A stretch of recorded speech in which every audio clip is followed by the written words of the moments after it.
You've said that your brother is partly responsible for inciting the January 6th attack. I mean, what do you make of his revisionism and conspiracies about that day?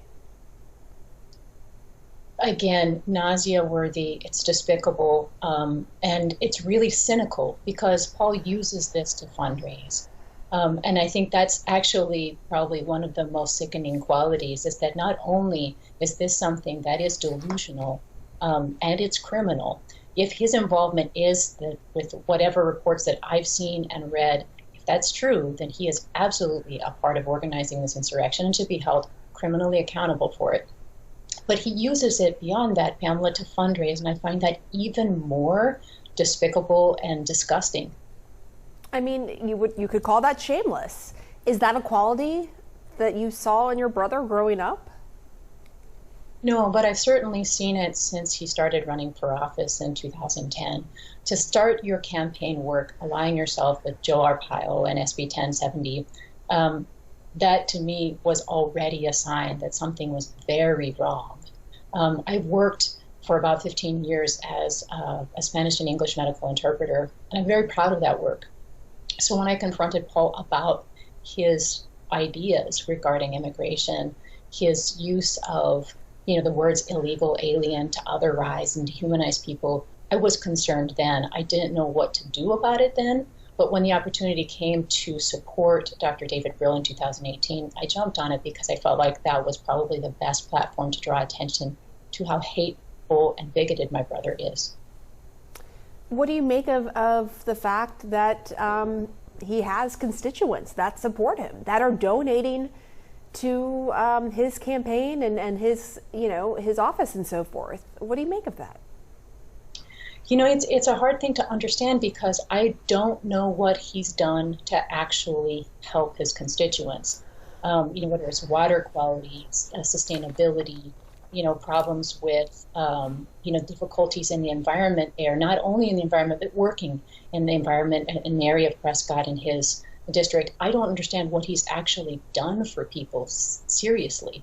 So that is something that I'm still miffed by. But to be honest with you, there is so much that, he does that is convenient for Paul. So Paul originally ran in a different district. And when it came time for re-election, he went to that district. He does not live there. He has an apartment there, but he doesn't live there. His residence in Flagstaff, he's never moved there. He went to that district to run because it is one of the safest districts, I think, in the country. So when you look at his political life and everything, and you look at his action since, and how he has responded to different events like the January 6th insurrection, do you think there could be anything that would change his mind or change his ways? I mean, the House put together the select committee to investigate the attack. Of course, Republicans are already saying it's partisan. They voted against it. But will anything change the minds of people like your brother?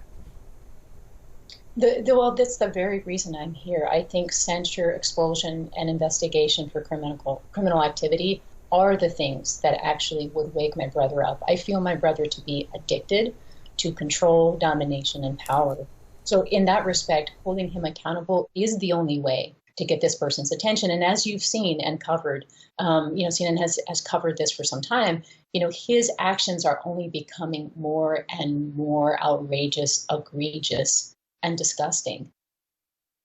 So I understand that you haven't spoken in a few years. What would you say to him if you could talk to him right now? And after you make these appearances, does he try to reach out? I'm just curious about what that's like.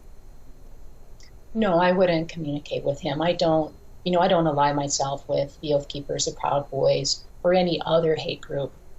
Why would I ally with him just because we share DNA? I mean, I don't wish to speak with him. And in the past, however, I had tried to communicate or, bring about different ideas to Paul in a way that would connect. I gave that a full 7 years a try and nothing worked. So at this point, I don't want communication with him, and I want him to be held accountable because to me, that's the only way I can actually be honorable with this person.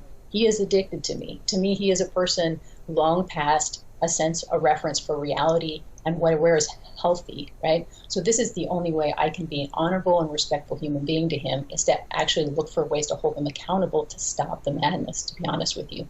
No, he doesn't try to reach out to me, and I think that wouldn't be a good idea if he did.